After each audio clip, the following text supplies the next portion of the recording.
وحمزۃ اسد اللہ واسد رسول، اللہ اور اس کے رسول کے شیر ہیں حضرت حمزہ رضی اللہ تعالی عنہ، ان کو شیر کا لقب مل گیا۔ حضرت خالد بن ولید رضی اللہ تعالی عنہ کو سیف اللہ کا لقب دیا، اور وہ کہتا اللہ کی تلوار۔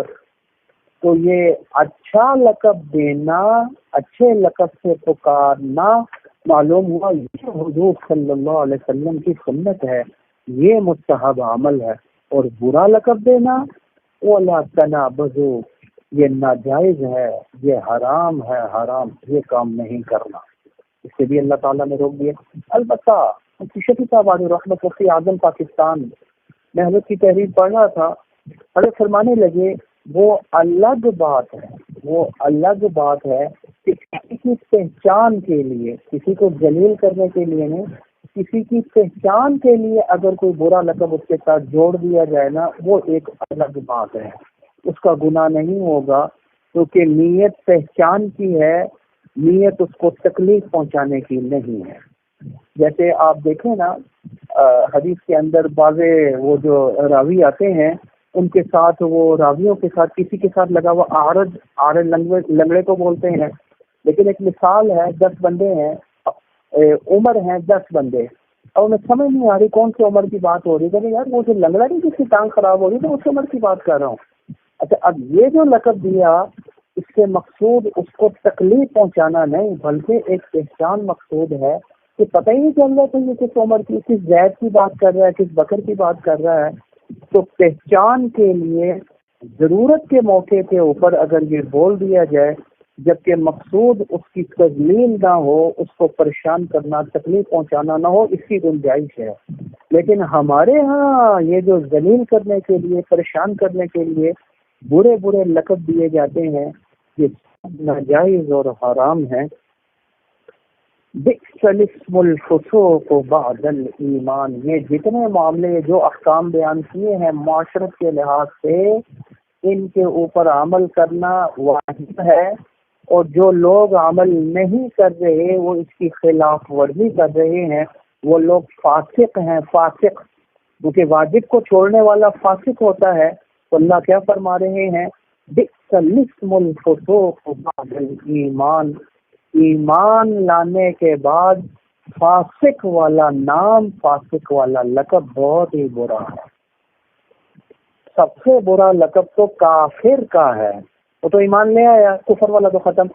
ایمان کے بعد اگر کوئی سب سے برا لقب ہے، سب سے بری شے ہے، وہ فاسق والا نام یعنی فاسق والا لقب ہے۔ تو جو ان احکام کے اوپر عمل نہیں کرتے، ایک دوسرے کا مذاق اڑاتے ہیں، اس کو تکلیف پہنچاتے ہیں، ذلیل کرتے ہیں، اور ایک دوسرے کے اوپر تانے لگاتے ہیں، اور ایک برے برے لقب کے ساتھ پکارتے ہیں، یہ لوگ فاسق ہیں۔ شریعت نے 2 چیز واجب کی تھی، جس کا حکم دیا تھا، اس کے خلاف پر چل رہے ہیں، اس کی خلاف ورزی کر رہے ہیں، تو فاسق۔ اور اللہ کیا فرما رہے ہیں؟ ایمان لانے کے بعد لسم الفسوق، فاسق والا نام، یہ بہت ہی برا ہے۔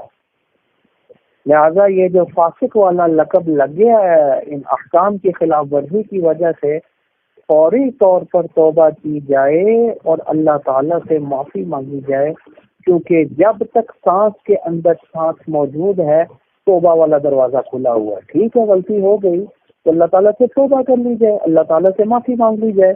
بئس الاسم ومن لم یتب، لیکن اگر کوئی شخص توبہ بھی نہیں کرتا، جس شخص نے توبہ نہیں کی، فَأُولَئِكَ هُمُ الظَّالِمُونَ، یہ لوگ ظالم ہیں، یہ اپنے اوپر ظلم کرنے والے ہیں۔ اس ظلم کا، اس زیادتی کا وبال ان کو مرنے کے بعد بھگتنا ہوگا۔ اس لیے اللہ تعالیٰ نے یہ وقت دیا ہوا ہے، یہ زندگی کے قیمتی ترین لمحات ہیں۔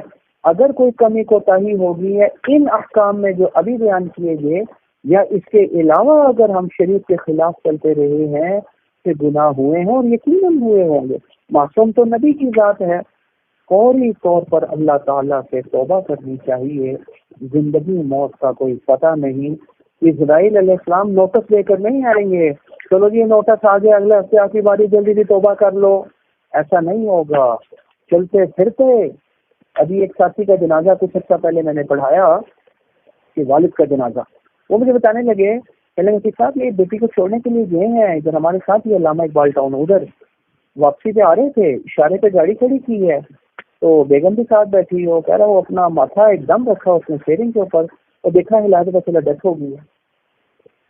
یہ کوئی وہ نوٹس لے کر نہیں آئیں گے، یہ جتنا جلدی ہو سکے فوری طور پر اللہ سے توبہ کی جائے، اور جو لوگ توبہ نہیں کرتے یہی لوگ تو ظالم ہیں، یہ اپنے اوپر ظلم کرنے والے ہیں، کیونکہ اس کا وبال انہی کو بھگتنا ہوگا، کوئی دوسرا نہیں بھگتے گا ان کی جگہ کے اوپر۔ یہ حکم 3 حکم آج گزر چکے، چوتھا حکم یا ایھا الذین آمنوا اجتنبوا کثیرا من الظن، اکثر گمانوں سے بچا کرو، کیونکہ ان بعض الظن اثم، کیونکہ بعض گمان تو کیا ہوتے ہیں، گناہ ہوتے ہیں، گناہ۔ کسی کے بارے میں بدگمانی کرنا گناہ ہے، گناہ، اس سے بھی بچا کرو۔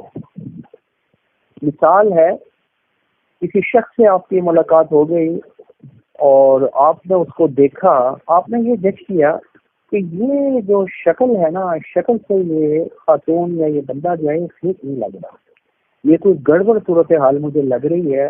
اللہ تعالیٰ نے ہر مومن کے اندر ایک چھوٹی سی رکھی ہوئی ہے، ایک نور ایمان بھی دی ہوئی ہے، بخشا اوقات ایک چیز واضح بھی ہو جاتی ہے اور صحیح بھی ہو سکتی ہے، غلط بھی ہو سکتی ہے، تو آپ نے ایک ججمنٹ دی کہ یہ جو ہے نا، یہ شخص یا یہ خاتون یہ کوئی گڑبڑ لگ رہی ہے۔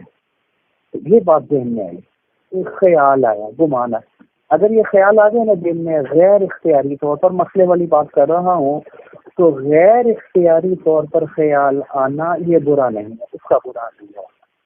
یہ جو خیالات آتے تھے نا، صحابہ کو بڑے پریشان ہو گئے تھے، وہ جب آیتیں اتری تھی تو اس کے اوپر اللہ تعالیٰ نے فرمایا لا یکلف اللہ نفسا الا وسعها، اللہ تعالیٰ کسی نفس کو مکلف نہیں بناتا مگر اسی چیز کا جو اس کی ہمت اور طاقت کے اندر ہو، طاقت سے بڑھ کر کسی کو مکلف نہیں بناتا۔ اشارہ کر دیا جو غیر اختیاری خیالات آ رہے وہ معاف ہیں، ان کی پکڑ نہیں ہوگی۔ لہذا اگر یہ دل کے اندر خیال آ گیا نا بندہ گڑبڑ لگ رہا ہے، یہاں تک تو معاف ہے، اس کا کوئی گناہ نہیں ہے۔ اچھا آپ نے کیا کیا کہ اس سے یہ خیال آنے کے بعد آپ کا پرس پڑا ہوا تھا دور، وہ بھی آپ نے اپنے قریب کر لیا کہ چوری نہ کر لے۔ اچھا یہ جو احتیاط آپ نے کی یہ بھی صحیح ہے، اس میں بھی کوئی گناہ نہیں، یہ احتیاط کرنی چاہیے اپنے مال کی، یہاں تک معاملہ بالکل ٹھیک ہے۔ اچھا گڑبڑ پتہ کہاں سے ہوتی ہے؟ گڑبڑ یہ ہوتی ہے اس کے بعد آپ نے کہہ دیا یہ چور ہے، یہ گڑبڑ ہے، یہ فراڈی ہے، یہ 2 نمبر ہے۔ یہ جو آپ نے کہہ دیا 2 نمبر ہے، یہ جو حکم لگا دیا 2 نمبر والا، یہ حرام ہے، حرام۔ یہ اگر غیر اختیاری طور پر خیال آیا تھا وہ تو معاف تھا، اس کے اوپر چلو ٹھیک ہے خیال آ ہی گیا تھا، آپ نے جو احتیاط کرنی تھی تو احتیاط کر لیں، وہاں تک بھی بات ٹھیک تھی۔ لیکن یہ جو حکم لگا دیا، یہ جو اس کو لقب دے دیا فراڈیے والا، 2 نمبر والا، چور والا اور شرابی والا، زانی والا، یہ آپ نے ناجائز اور حرام کیا ہے، حرام گناہ کبیرہ کا ارتکاب کیا ہے۔ ان بعض الظن اثم۔ مفتی حسن صاحب رحمۃ اللہ علیہ پر دادا جی بانی جامعہ شفیہ، یہ مجھے اکثر دادا جی مولانا بدلہ صاحب رحمۃ اللہ علیہ محتم صاحب، میرا بڑا لمبا عرصہ گزرا حضرت کے ساتھ، اور عربی کی تفسیر جالین اور پھر عربی ہی کی تفسیر ہے بیضاوی شریف، بہت مشکل ترین تفسیر ہے۔ الحمدللہ اللہ تعالیٰ نے مجھے موقع دیا حضرت سے پڑھنے کا، بڑا قرب 23 سال کا عرصہ میں حضرت کے قریب رہا، اور میرے خیال میں اس وقت ان کے برابر کا کوئی عالم شاید ہی موجود ہے، بہت بڑی شخصیت ہے مولانا بدلہ صاحب رحمۃ اللہ علیہ۔ اچھا بہرحال وہ مجھے فرمانے لگے کہ یہ جو حدیث آتی ہے نا ظن المؤمنین خیرا، مومن کے بارے میں اچھا گمان کیا کرو، بدگمانی نہ کیا کرو، یہ جو روایت آتی ہے نا، کہنے لگے اس پر تیرے پردادا اور میرے والد مفتی محمد حسن صاحب رحمۃ اللہ علیہ بانی جامعہ شفیہ یہ فرمایا کرتے تھے کہ بدگمانی کے لیے 100% پکی دلیل کا ہونا ضروری ہے۔ اور مثال کے طور پر کہہ دیا نا فراڈی ہے 2 نمبر، کیا دلیل موجود ہے؟ اس کی شکل ہی ایسے اگر نظر آ، یہ تو کوئی دلیل نہ ہوئی، کیا اس نے 2 نمبری آپ کے ساتھ کی ہے یا آپ کے سامنے کسی کے ساتھ کی ہے؟ کیا ثبوت موجود ہے کیا دلیل موجود ہے آپ کے پاس 2 نمبری کی؟ اگر 2 نمبری کی کوئی دلیل موجود نہیں ہے، کوئی ثبوت موجود نہیں ہے، پھر جو آپ نے اس کے اوپر لیبل لگا لیا ہے 2 نمبر والا، یہ ناجائز کیا، آپ نے حرام کیا، حرام۔ تو دادا جی نے کیا فرمایا؟ بدگمانی کے لیے 100% پکی دلیل کا ہونا ضروری ہے، اور 100% پکی دلیل اگر موجود نہیں ہے تو 100% پکی دلیل کا نہ ہونا ہی دلیل ہے اس بات کی کہ خوش گمانی کرو، اچھا گمان کرو، بدگمانی والا لیبل نہ لگاؤ اس کے اوپر۔ وہ صرف ایک ہی صورت میں کسی بندے کو چور کہہ سکتے ہیں، فراڈیا کہہ سکتے ہیں 2 نمبر، جب آپ کے پاس 100% پکی دلیل موجود ہو۔ 100% پکی دلیل کا نہ ہونا ہی دلیل ہے کس بات کی؟ خوش گمانی کی۔ سنیں، ایک ساتھی میرے پاس آئے، مجھے بتانے لگے کہ صاحب ہمارے گھر میں سونا چوری ہو گیا، اور اچھا خاصا سونا تھا، اچھا خاصا سونا، یہاں 50-60 تولے سونا ہوگا، چوری ہو گیا۔ اب ہوا کیا؟ ہوا یہ کہ وہ کہنے لگے کہ ہم نے ایک بندے کو بلایا۔ وہ بندہ پتہ کیا کرتا تھا؟ وہ ایک حساب لگاتا تھا کوئی، اور حساب لگا کر بتاتا تھا۔ اس نے کوئی پتہ نہیں جنات کو حاضر کیا، وہ ایک خاتون کے اوپر، ایک بچی کے اوپر جن حاضر ہو گیا۔ اب بچی کا منہ بند ہے اور وہ جن بول رہا ہے، کہتے ہیں ہم خود سن رہے ہیں۔ وہ جن یہ کہہ رہا ہے کہ وہ جو بلایا تھا نا آپ نے پرسوں چابی صحیح کرنے والا، وہ جو آپ کی الماری کی وہ خراب ہو گئی تھی، وہ لاک خراب ہو گیا تھا اس کا، تو وہ جو تالا توڑنے کے لیے آیا تھا نا، اسی نے چوری کی ہے۔ وہ ادھر سے گیا، ادھر سے زید فلاں بندے کے گھر گیا، ادھر سے وہ چنگی کے اوپر اس کا گھر تھا، وہ ادھر چلا گیا، اور وہ میرا مطلب ہے وہی سارا کچھ لے کر چلا گیا۔ میں نے کہا اچھا یار، اور تحقیق کی تو پتہ چلا واقعی ادھر سے اسی کے گھر میں گیا تھا جس کا اس نے بتا دیا ہے یہ بات، اور ادھر سے وہ سیدھا گھر گیا تھا۔ یہاں تک بات تو صحیح معلوم ہو گئی، یہ ساری باتیں انہوں نے کہا یار یہ آیا بھی تھا، اس کے علاوہ بظاہر کوئی بندہ اٹھا بھی نہیں سکتا، گھر والا وہ دائیں بائیں سے بھی نہیں لے جا سکتا، اور یہ بھی یہی دن بھی یہی بتا رہا ہے، ترتیب بھی یہ بنی۔ انہوں نے کیا کیا جی، کسی طریقے سے ہیلے بہانے سے اس کو بلایا، بلانے کے بعد اس کو بند کر دیا، اور اچھی خاصی اس کی چکائی کی، اچھی خاصی چکائی کی۔ مجھے دیکھا نا، اب آج کل تو ₹1,00,000 تولہ سونا ہوا ہے، تو ₹50,00,000 کا تو بن گیا، اس کو بند کر دیا جی، حتیٰ کہ اس کا خون بھی نکل آیا۔ اور پھر وہ بڑا اس کو مارا، وہ کہتا نہیں ہے جی نہیں ہے۔